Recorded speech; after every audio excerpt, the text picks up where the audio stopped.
सोचिए, एक बच्चा जो सुबह सुबह समुद्र की हवा में अखबारों की गठरी उठाकर निकलता है ताकि उसके घर में चूल्हा जल सके। न उसके पास जूते थे, न खेलने का समय, और न ही यह सोचने की आजादी कि वह बड़ा होकर क्या बनेगा।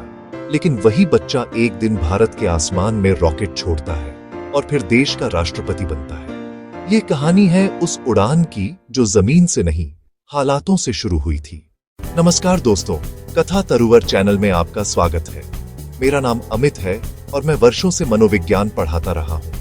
यहाँ हम सिर्फ कहानियां नहीं सुनाते, बल्कि उन कहानियों के पीछे छिपे विचार, भावनाएं और सच को समझते हैं। ये चैनल आपको लेकर चलता है लोगों के जीवन की सच्ची घटनाओं में, मशहूर हस्तियों की अनसुनी बातें, प्राचीन मंदिरों की रहस्यमयी कथाएं, किलों की वीर गाथाएं, पवित्र नदियों और पुराने शहरों की धड़कती हुई कहानियां। तो आइए एक नई कहानी की शुरुआत करते हैं। तैयार हैं? चलिए शुरू करते हैं। तमिलनाडु के रामेश्वरम की संकरी गलियों में 1931 में एक बच्चा जन्म लेता है। नाम अवुल पाकिर जैनुलाब्दीन अब्दुल कलाम। घर छोटा था, पिता नाव चलाते थे, माँ दूसरों के लिए खाना बनाकर घर चलाने में मदद करती थी।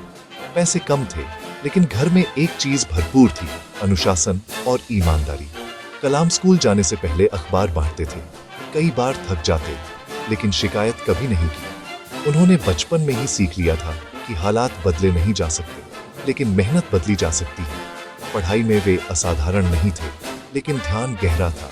जब कोई विषय समझ में नहीं आता तो वे तब तक लगे रहते जब तक उसे अपना न बनाए। जब वे मद्रास इंस्टीट्यूट ऑफ टेक्नोलॉजी पहुंचे तो पहली बार असफलता से सामना हुआ।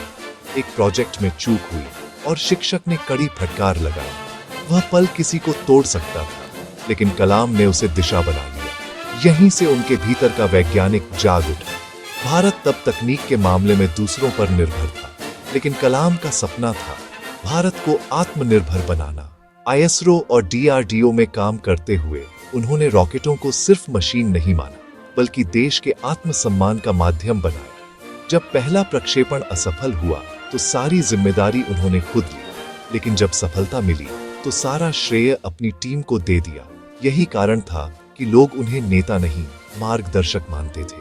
धीरे धीरे दुनिया ने भारत को मिसाइल मैन के रूप में पहचाना, लेकिन सत्ता और प्रसिद्धि उनके स्वभाव को छू भी नहीं सकी। 2002 में जब वे राष्ट्रपति बने तो भी वही सादगी, वही मुस्कान और वही बच्चों से बात करने की चाह।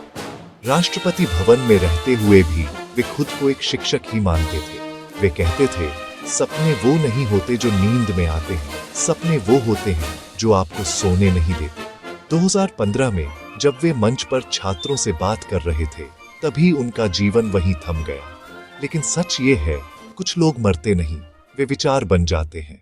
आज भी जब कोई बच्चा छोटे कमरे में बैठकर बड़ा सपना देखता है, तो कहीं ना कहीं कलाम मुस्कुरा रहे होते हैं।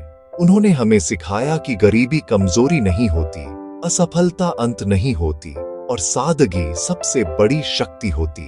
अगर यह कहानी आपके भीतर कुछ जगा गई हो तो इस वीडियो को लाइक कीजिए, इसे उन लोगों के साथ शेयर कीजिए जो आज अपने सपनों पर शक कर रहे हैं। और ऐसी ही सच्ची, प्रेरक और जीवन बदल देने वाली कहानियों के लिए कथा तरुवर चैनल को सब्सक्राइब करना न भूलें, क्योंकि कुछ कहानियां सिर्फ सुनी नहीं जाती, वे इंसान को नया बना देती हैं।